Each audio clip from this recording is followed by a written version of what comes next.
This call is being recorded. Hello and welcome to the Castle Talk podcast, where we talk to writers and creators of today's genre worlds from Denver, Colorado. I'm your host, Jason Henderson, author of the Alex Van Helsing series from HarperCollins. This week, something very exciting. Lara Parker is an author who played the role, oddly enough, of Angelique on Dark Shadows. She grew up in Memphis, Tennessee, attended Vassar, majored in drama at the University of Iowa, and received her MFA in creative writing from Antioch University at Los Angeles. Her books include the Dark Shadows trilogy, Angelique's Descent, The Salem Branch, Wolf Moon Rising, and others. She lives in Topanga Canyon, California, with her husband and her daughter. Welcome, Miss Parker. It's so great to have you. Well, hello, and thank you so much. It's a real pleasure to be interviewed as an author. I'm thrilled. Well, you should be interviewed as an author. I was just reading Heiress of Collinwood. The new book is Heiress of Collinwood. It came Right. out just the beginning. I think it Yesterday. actually came out yesterday, Yes. November 8th. While a lot of us were otherwise engaged, but Right. it's it's really gorgeous. I mean, this is. I think what I really like about this is that Heiress of Collinwood is a true Gothic novel. Well, That thank you even so has. much. Oh, yeah. That's very, very kind. Thank you so much, Jason. One of the interesting things, okay, to very briefly set up uh, uh, what the book is about.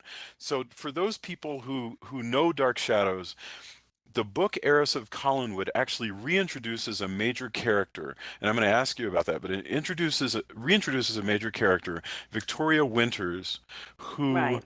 was literally the original sort of Gothic protagonist of the original series, like the pre Barnabas, pre vampire, when Well, it she was originally started. the show opened with her on a train going to Hmm. be a governess at a spooky old house. So it was a redoing of Jane Eyre. It was a Right. imagining of Jane Eyre. So, all the same ingredients and all the same situation. And she was to meet, an inscrutable man there, a kind of Byronic hero who was Yeah. Mr. Rochester. So, and she came from an orphanage. And so Dan Curtis, who was our producer, just decided to sort of begin with Jane Eyre in the Yeah. modern day. And Victoria Winters was sort of the eyes of the audience. I mean, you saw things through her eyes. Most of the time she would say, "I don't understand." She said that a lot. Right. But that's because all these crazy things were happening and she didn't. Mrs. Stoddard, I am bewildered. Yes, Yes. right. But no one ever, it was, as the show panned out and finally Alexandra Mulkey, who was playing Victoria Winters, left the show, no one really ever found out where she was from, who she was, who her parents were. There was speculation, but like so many things on Dark Shadows, it was never revealed. And one of the things that I have been doing in these novels is trying to tell the stories that weren't told. And I've told some prequels and I've told some sequels. So, I kind of dance around the characters and the stories that we have already, Hmm. and then imagine different eras, different times, different situations, different groups of people. I bring in new characters. So I decided to tell Vicki's story.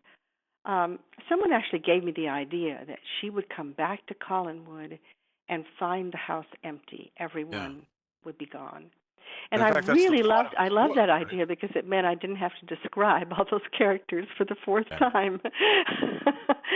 Yeah. So, She comes um, back to Collinwood, and I mean when we what I think is really interesting is you have this element in this book where Vicky has basically a time travel power. It's the most bizarre thing in the world. I mean, yes, basically the funny thing is it is basically Jane Eyre. It's still Jane Eyre. In fact, uh, Jane Eyre is an obsession that runs through the entire book. The likeness of Victoria yeah, Winters Vicki to, is reading Jane Eyre, and yeah, she's thinking and about herself. She's comparing her situation to Jane Eyre's. And yeah, of the four books, this is the first time I wrote in the first person. And so, really. of course, and then, of course, Jane Eyre is written in the first person. So I spent, many hours reading Jane Eyre, trying to I don't know, not copy it, but kind of breathe in and experience what the tone Yeah. was.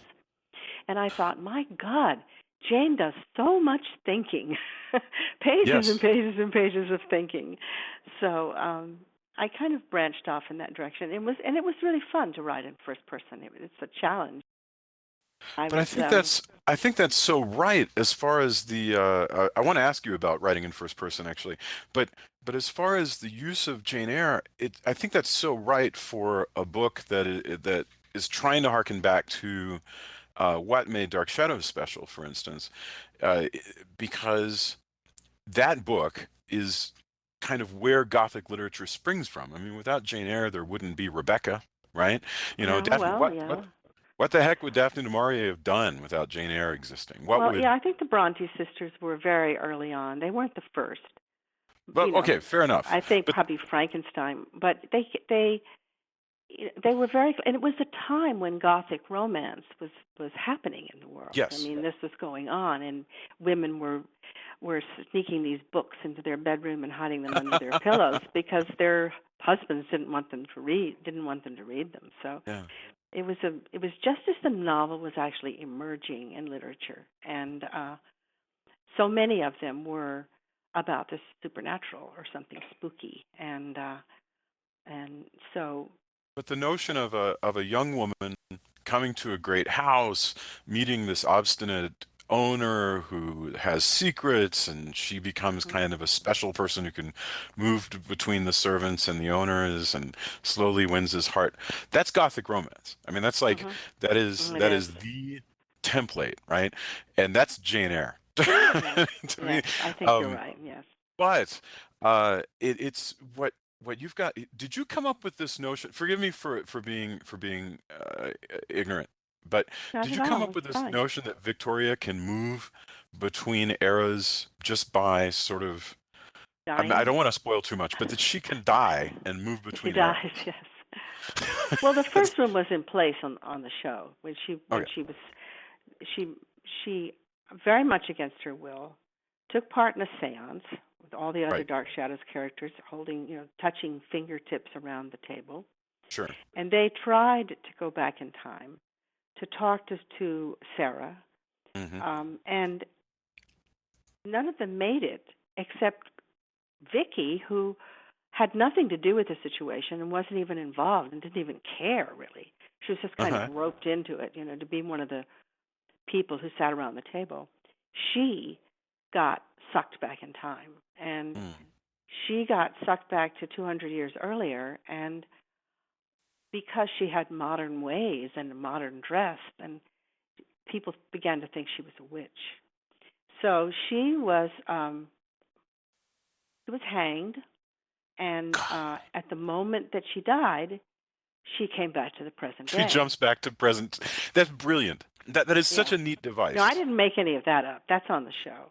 But it works so well because it gives you this like that's where you find her. You find her at the beginning of the book at some point in the past, but then when you introduce the new story of the book, it involves her coming back to 1972 and finding, and that introduces the mystery. She comes back to the great house and she finds it deserted. Yeah, Um, because what really happened was that she was so in love with the lawyer that had defended her yeah, in 1795 that she yearned for him so much that she was able to return. yeah. Um, and so I figured, okay, she's gone back, she's come back, she's gone back, and now she comes back. And she's pretty, how would you put it, F dash up. I mean, she uh is really such a mess because she's died and been, and come to life again 4 Yeah. times. So I thought it would be interesting to have someone who was just not really sure if she was alive. Yeah, And she was often always seems looking to to. see if her shadow was there, or feeling for her pulse, or Yeah. breathing on the glass of a window and seeing if it left any mist. Because she's You just describe not that often, where she's not you'll sure say that that people even could see her. right. And I think it makes an interesting character because Yeah. she's she's she's kind of lost, and also she's also obsessed with going to morgues and looking at dead bodies, and so it kind of That's pretty grisly. The thing about Vicky's character on the show was Mm. it was very flat.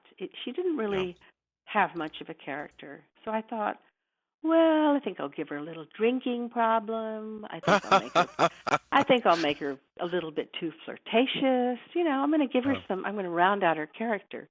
But the Sure. main thing I wanted to do was to give her this essential problem that she didn't know if she was alive or dead. Yeah.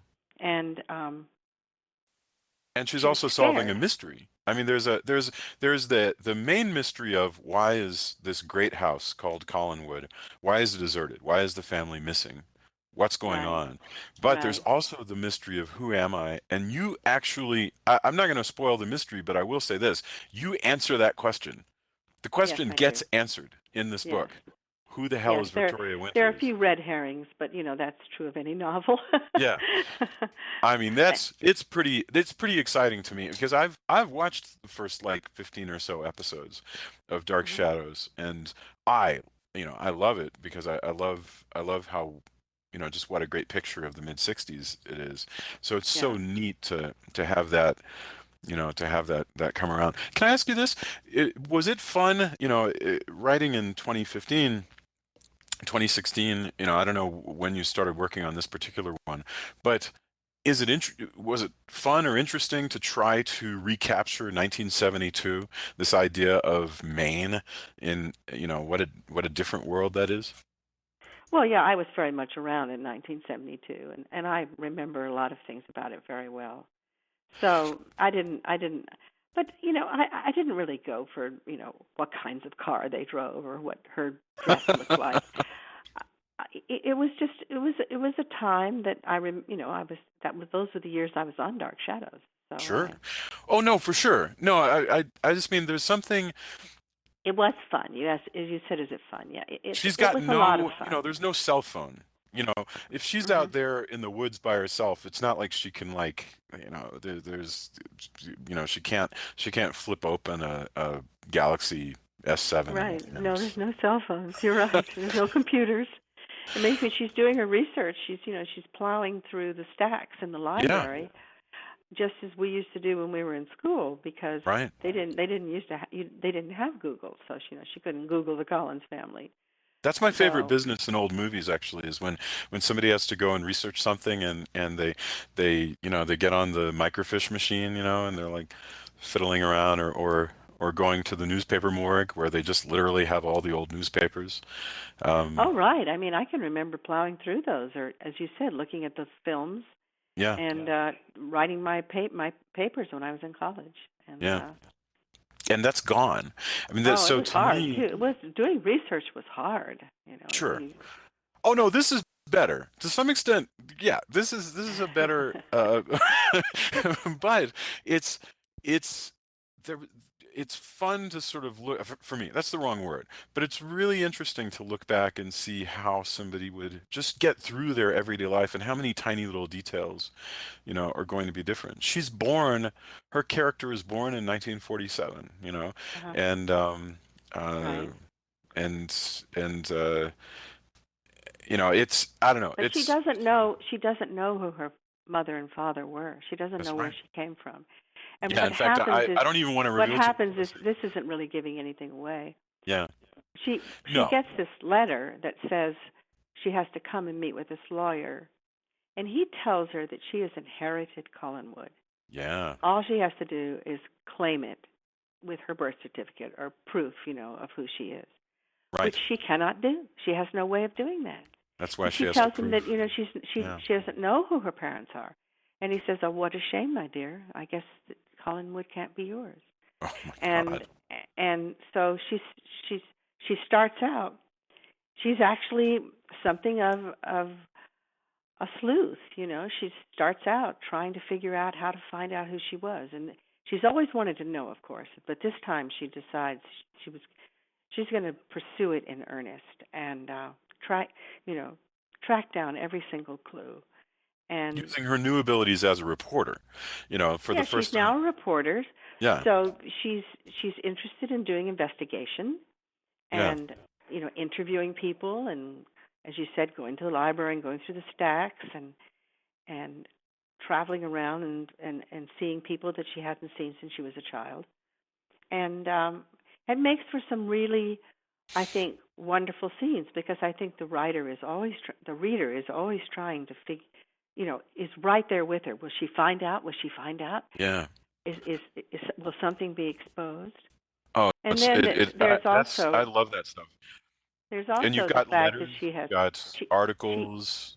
Yeah, yeah go ahead. I'm sorry.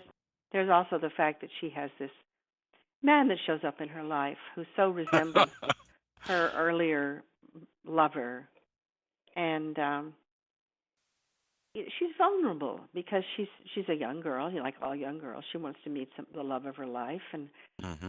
and fly away with passion with him, and so she's kind of receptive, and he kind of turns her head.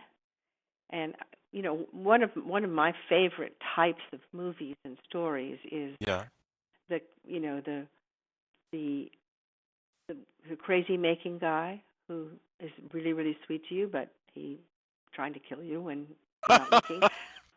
Don't you love those movies? Well, of course. Yeah, thrillers. Where Straight the up. the husband, the audience knows the husband is a murderer, but Where you're like, is he the wife trying to kill doesn't her or know. not? She doesn't know, and so she's so sweet to him, and he gives her that The one funny with look, and Glenn Close where she's like defending Jeff Bridges, but he might be a murderer and might yeah. not. I'm trying to anyway, but That's yes, great yeah, suspense. I love that suspense so yeah. much. I mean, he puts her up on a horse, and she has no, he kind of teaches her what she needs to do to control the horse. And the horse runs away, and you go, did he do this on purpose or not? You don't know, but you're suspicious, And I love all that stuff. Well, and you've got so many. I mean, honestly, the trappings of this thing reads like a meta Gothic. The fact that everybody's obsessed with Jane Eyre. You've got horseback rides, you've got haunted corridors, you've got this enormous great house, you've And a got sailboat. sailboats in storms, you've got people, yeah, you've got poisonings and lost diaries. I mean, it literally. This is such a. The funny thing is, I've read a lot of the Dan Ross Dark Shadows novels. I don't know if you've ever touched Oh, any of yeah. those. I think they're more lightweight than this. Yeah. Of course. Yeah. But my point is this actually I feel captures what Dark Shadows was trying to do a lot more than Dan Ross was able to do. And that Yeah. doesn't surprise Well, me at all. I think I because I was on the show for Hmm. almost 5 years. I kind of was able to soak up the tone of the show, and it's a lot of people think the genre is horror, and Dan Curtis, of course, said it was not horror. As we spoke earlier, it was Gothic romance, Sure. and I think it's important that the blood and gore be lie in the imagination of the reader or the Hmm. audience, rather than kind of be thrown in your face, which is much more what horror is. In horror, you see the blood and the slit throat and the Hmm. eyeballs falling out and the body crushed and the hand cut, chopped off, and all those things, and you suck in your breath, and you you jerk back, you pull away. You Whereas don't want that. You want whereas something whereas more. Gothic romance, Yeah. there is a scratching on the door, or there is a sound under the bed, and you imagine what it might be, and you are drawn in, you're pulled in, which is a whole different response. And that's really what the response is to Dark Shadows. There are so many mysterious moments where Yeah. nobody knows what's going on, and the audience has to imagine what it is. They really have to imagine what it is. Wow. But So, also, oh, go ahead. I'm the sorry. one more thing I wanted to say is, as far as what it's like to write one of these things, is that there is, I realize that when you're a writer, you use so much of your own life. You just Yeah. kind of reframe it and replot it and fix it so that it fits your situation, but the gut passion of it may come from your own life. Mm-hmm. And when I was a little girl, when I was 5, 6, and 7, and 8, I was sent to a boarding school in Connecticut because my mother had to work, and Yeah. it was a perfectly horrible place where I was mistreated, and I finally got away from there, and it didn't really do me any harm, but I remember vividly Sorry. what it That's was terrible. like to be this little girl going to this boarding school. So Yeah. I just put absolutely every bit of that in my book. Really? So, Yes. I mean, that's harrowing stuff. I mean, that's really harrowing when she's remembering several times in the book the way that she was mistreated at this orphanage. Well, yeah, at the Um, orphanage, yeah, and Man, that's some rough stuff. I mean, it's like it's we were not allowed to eat dinner if we hadn't finished lunch, and if the yeah. lunch was still on our plate, we had to eat it no matter how dried up or disgusting it was. And, That's so well observed. I oh, mean, there's just the it's just think about how that would be to a 5-year-old. No, I know. It's heartbreaking, and so for one thing, I love you were mentioning how you're trying to make Vicki in this book into a more well-rounded character than she was ever written. Yeah, and I mean no disrespect to the writers of the show, but seriously, and giving her this past and making you sort of relive with her some of those things, and like you said, you've added other elements to her personality. That's really moving. It's good stuff. Yeah, And again, I wanted to make her vulnerable, but also flawed. I think that yeah, leading characters must have flaws, and that's what draws you to them because you keep saying, "Oh, don't do that. Don't do that. Don't have another drink. Don't you know right. what happened to you last time you had another drink?" And I I love that think she that keeps insisting she doesn't have a drinking problem. yeah, yeah. That's that's just wonderful. Well, she doesn't. I mean, she's kind of like me. When she gets started, she can't stop. Right. That's So, no but problem. yeah, but that doesn't mean I'm an alcoholic. That just means that, at some point I have to realize that and then I have to stop. But Sure. um Golly. Tell me a little bit about you mentioned that this one was in first person, and then that was what are the challenge? I mean, it seems to me first person's tough because you can't cut away to another character. You're kind of stuck following this one character around the whole time. Can you talk a little bit about the process of putting this together? well, one of the things that you can do in first person is that the character can see something or imagine something or perceive something and the audience can know that they're wrong. Mm. And all you have to or the reader, all you have to do is plant the carve the situation out so that the audience picks up on it, and then Hmm. have your character not pick up. Of course, you can do that in third person too. Sure. The difference, I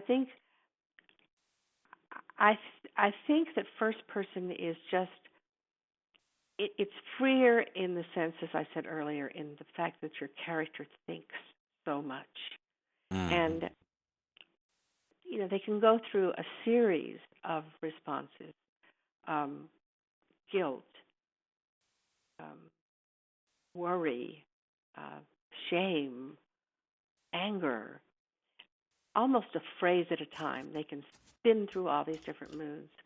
Yeah. And, they can constantly reassess and analyze and try to understand their situation. And you can get away with a lot more of it than you do in third person. Of course, close third is very much like first. It's just you're choosing a different. Yeah, but no, you're right. You can follow every thought that the Mm. character has, and it. I have actually never tried it.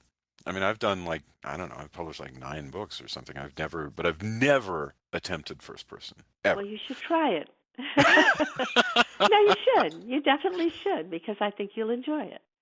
I think it's fun. I think it's more. You'll end up you're using your own emotions and reactions. I think more deeply. And Interesting. yeah. Interesting. I wonder. Yeah, it might very well be that writing in the third person is a means of keeping all of those emotions sort of at arm's length, right? Mhm. Um, Mhm. Tell me something. What about your process? So when you're putting together you have a creative writing MFA, but you sit out to write a book. What's your process? I mean, do you go out to Starbucks? Do you like go hide in the basement of some library? I mean, where do you get your work done? Well, after being an actress, I find I have wonderful powers of concentration. I can write or work almost anywhere. Really? Uh, I know it's amazing, but I'm not really very disciplined. I'm not a good model or example because I can go days without doing any writing, and Mm, I have to kind of wait till the guilt piles up, and I start to feel sure. that I'm losing it. But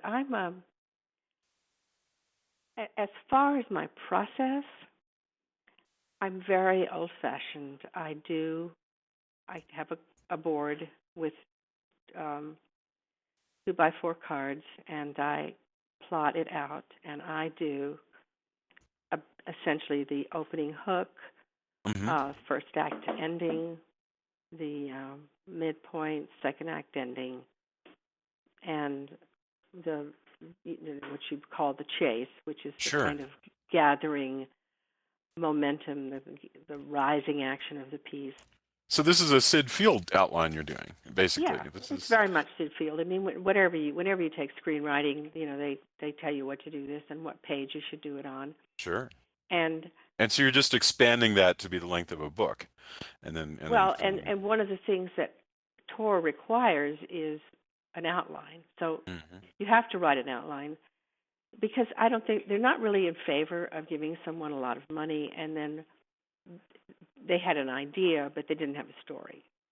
And they plod along and the story unravels but it doesn't go anywhere. I think for genre writing anyway, you need to Yeah, have a tight story. So you need to know where you're going, and you need to know how to get there, and you need to set up situations so that they pay off in the end. And it's all part of the weaving of the plot, and it works very well because you're you're constantly trying to fix things, or you have a great idea, and then you have to go back and you have to set it up, and yeah, um, but it's very old-fashioned. I mean, there's so many writers today who don't believe in that process. They think that the way to write is to sit down and let it spin out, and they trust their imagination and they trust their inclination towards story, and they do just fine. So sure. I don't think that my way is really kind of cheating in the sense that But I you're I but know you're doing an exact outline. You're I know doing a exactly detailed. where I'm going. Yeah. Yeah, In the that's interesting. second book, um, the Salem branch, Hmm. I did not know who the vampire was, and I had this vampire the entire time. I was over 300 pages, and I still hadn't figured out who of Oh my no. characters was the vampire. And I was talking to Debbie Smith, who is my writer friend, and she said, "Oh well, it's so and so, of course." And I went, "Oh, you're right." You know, That's funny.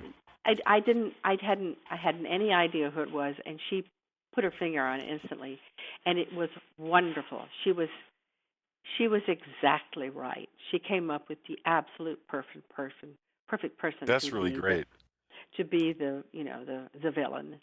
So It's sometimes funny because did you see Broadchurch, Laura, the television series about the no, kid turns up dead in a little seaside town. The seaside uh-huh. town very like Collinsport, and they have to solve the murder. But in that case, the writer said that he actually knew from day one who the murderer was, and literally built every scene with an eye towards how is this working me towards the fact that it's going to wind up being that guy. Um, and it's just interesting that Yeah, that I think you that's the know, way. I mean, I think that's the way a lot of people work because that also enables you to create red herrings sure, so that your reader is not drawn to that person so immediately, so they don't yeah, suspect it. Yeah, and yeah. But in this case, you've got a mystery, which is literally, it's not well, I mean, there are two mysteries. There's the mystery of where the family is, but there's also the mystery of what is the secret identity of Victoria Winters. Um, and you're working both of them, and I'm so excited by the fact that you solved both of those. By the way, you also this month, or very recently enough that you promote this book in it. I got the Dark Shadows Best of Angelique, which is a collection on DVD, right? Right. Yeah. And you They shot do some those every once introductions. in a while. Well, I mean, you shot introductions for this, so I mean, and they seem to have been shot recently because you mentioned this book in it. I haven't looked at it yet. No. Oh, okay. Well, I mean, but you remember shooting? I mean, did you shoot those intros like in the past several months or something? Yeah. Yeah. Just a few months ago. That's pretty great. Yeah. Well, I mean, it's cool. It makes a cool companion, actually. So I've been sort of letting classic Dark Shadows play while I was reading the Yeah. book. So, Well, Laura, you I work. say one more thing about the process, because I think if these people listening are interested in how the process works, Yeah. um, when I have the cards on the board, Hmm. I have a card for each scene, just as though I were writing a screenplay, and each scene has the conflict within it that makes the scene have an arc. And Yeah. I always put that down. And if I don't know what it is, I don't write that scene.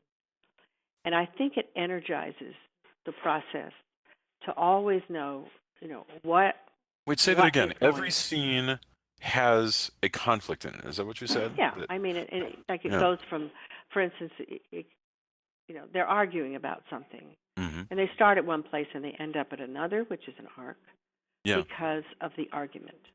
Yeah. So something is revealed about their character, or about, it can also advance the plot or reveal the plot. But I think that scenes have to work. I don't think they can just be nothing about nothing. Hmm. So I try to make every card have that little journey in it, that little journey, the beginning and the end of it, and the kind of the crux of it, and where the conflict is for the characters. So you And then sit down and you do this whole plan beforehand before you even start writing chapters. I do, because it puts me at ease. It doesn't mean that I stick to it, and it doesn't mean that I don't change it, and it doesn't Hmm. mean that it's carved in stone. But it makes me feel, um, sort of taken care of, as though my ideas are there for me to depend on, and Hmm. I don't have to worry about where I'm going. And the thing is, within a framework like that, two things happen. If you're doing research, you find things that you would never have noticed if you hadn't already had the shape of your story. Yes. Right. Because they Right. go, for instance, in Wolf Moon Rising, a lot of it takes place during the 20s, Hmm. and when they were trying to hide the liquor, they would go to the graveyard and they would open the caskets and hide the bottles of liquor in the caskets. Ah.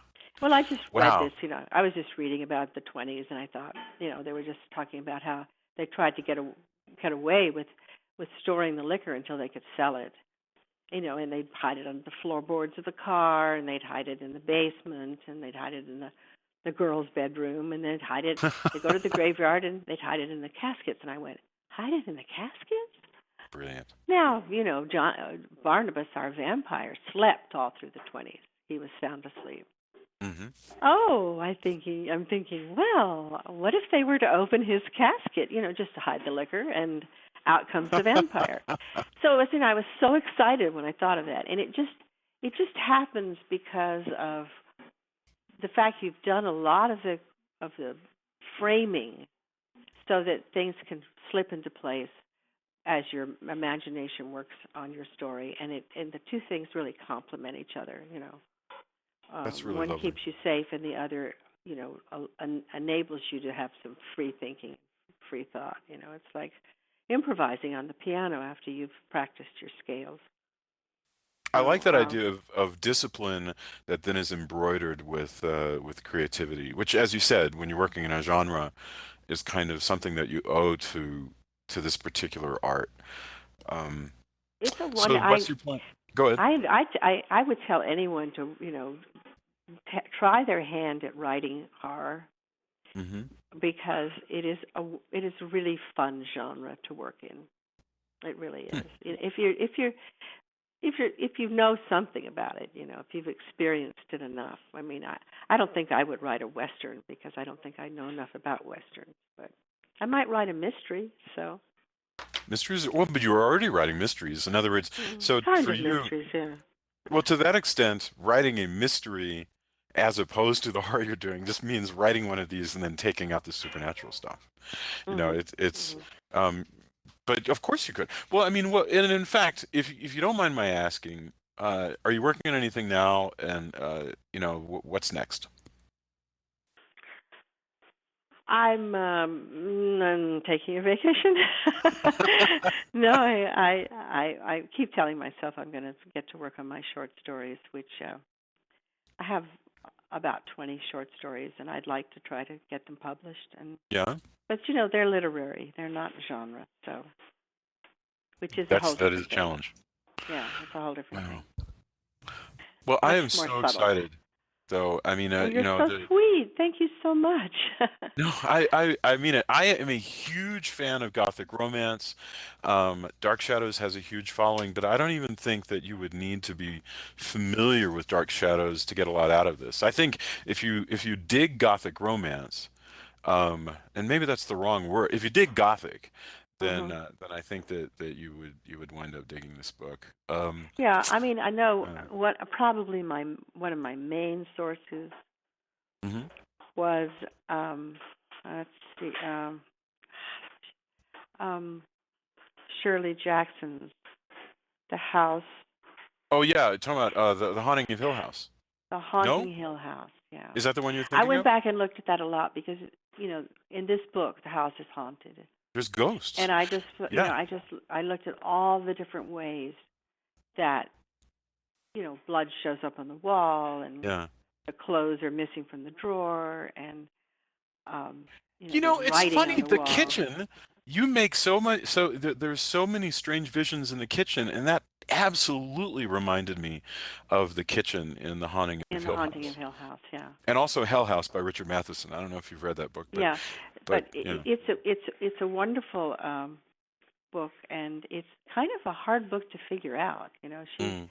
She actually comes to the house and ends up going crazy Yeah, because of her stay there. And I thought, that's what I want my house to do. I want it to make Vicki go crazy. So it's a it's fabulous. all you never know where it's going to come from. All different places.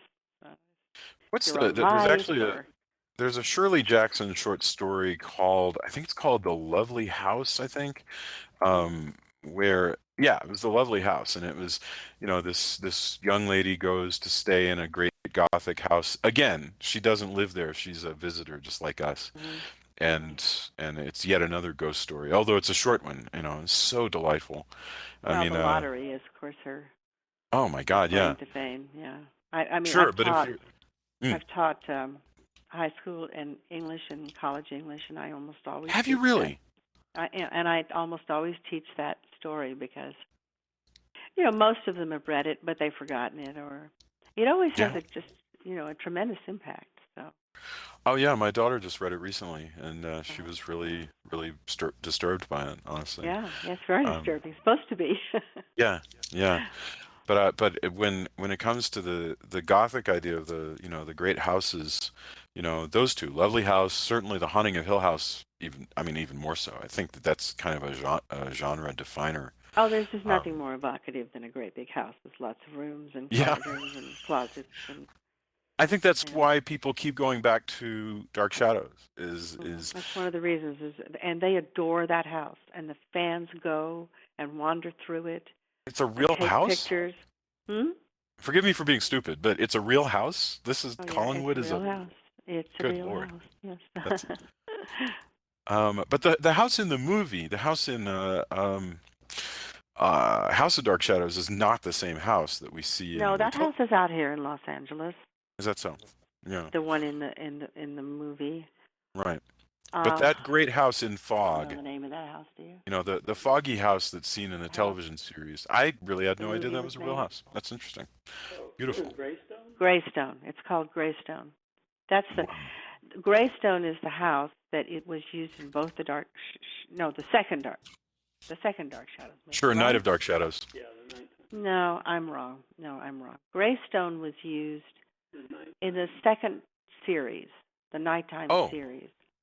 The house they used in Night of Dark Shadows and House of Dark Shadows was the house in Tarrytown, ah, which belonged to Jay Gould. And what was the name of it? I don't know. Lindenhurst. And it's in Tarrytown, and it's a beautiful house on the Hudson Huh. River. And it has a tower room, and that's where they shot the two movies. Wow. And Right. then Johnny Depp's movie, they built the entire house, Yeah. the studio in London, with all their money, and it was fabulous. You actually Really. you made a very impassioned plea for people to give that film its due uh, as a different vision of Dark Shadows Right. and I Well, thought that was, yeah, everyone's a critic, especially the yeah, people who've never done anything. yeah, I mean, for someone who has never written a novel to sit yeah, down and make snide remarks and say cruel things sure, and be critical when they have never tried to do it. This always annoys me. And what is the thing as a critic is someone who goes out on the field after the battle is over and shoots the wounded. I mean, it's not. I just don't think it's okay for people to be yeah, critics unless they've at least spent some time in working in the trenches. And yeah, I thought that for someone of Tim Burton's caliber to decide to redo Dark Shadows because he had always loved it was something to be very, very proud of. hmm, Now, he completely missed the tone. It wasn't yeah. important to him to try to match the tone of Dark Shadows. He did it like a satire. He made I jokes. don't think he missed it. I think he deliberately did something different. I mean, I think Well, I mean, I agree with you. It's a satire. He decided to yeah, make a, he turned it into yeah, funny, and we never made it. We sometimes we were funny, but we yeah. never were intentionally funny. And so, from one point of view, I was very flattered and just delighted that it got. But boy, did they miss their opportunity, because if I they agree. had done it right, it could have been a series of movies.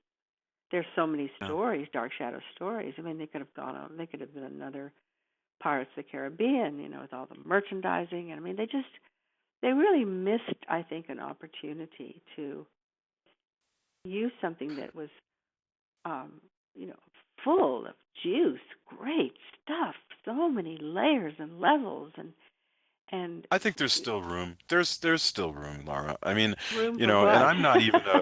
I'm not even a massive Dark Shadows fan, but the fact of the matter is, I think that I think that it's very rich and there's a lot of opportunity to come Well, I would around at love it for again. someone to seriously go back and do a nighttime series. I think there's so much now in cable. Why not? And Oh, absolutely.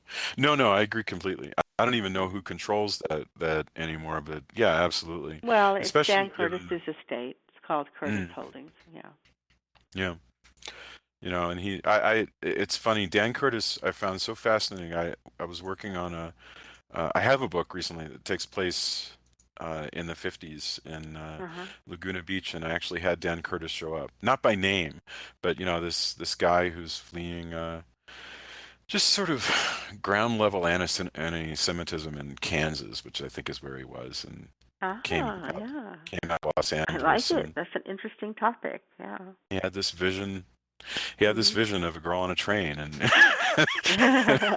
um, Right. anyway, yeah. Uh, Gosh, Laura, I've kept you so much longer than I said I would, and I apologize That's about okay. that. Well, But it's been it's been fun. Thank you so oh, much. I thank mean, you. I appreciate it very much because I hope that people at least find out about my book, and it means a lot Well, I'll to do me. everything I can to to Okay. to let people know that the book exists, and we'll do another. I'm going to do a show next week talking about a movie, and I'll be sure and plug the book because Yeah. honestly, I think And people people should can check go it on out. my website if they want a signed copy Oh my and gosh. buy one from me. So that's Okay. That's right. And what's your website? We should get your URL before we go. What is it? Oh, just type in Lara Parker. It comes up. It's Lara Parker site Okay. .blogspot.com. Okay. But you know how they come up. It's pretty easy to find.